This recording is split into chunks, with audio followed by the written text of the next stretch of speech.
পারফিউমের নাম ডিভোর্স। সম্প্রতি এমনই এক ব্যতিক্রমী নামের পারফিউম বাজারে এনেছেন দুবাইয়ের রাজকুমারী শেখ মাহরা আল মাকতুমের বিউটি ব্র্যান্ড মাহরা M1। কিন্তু পারফিউমের এমন অদ্ভুত নামের পেছনে রহস্য কি?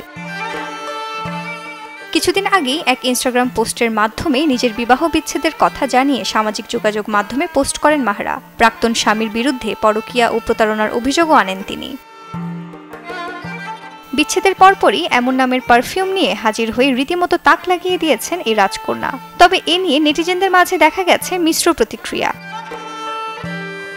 শেখ মাহরা আল মাকতুম সংযুক্ত আরব আমিরাতের উপরাষ্ট্রপতি, প্রধানমন্ত্রী এবং দুবাইয়ের শাসক শেখ মোহাম্মদ বিন রশিদ আল মাকতুমের কন্যা।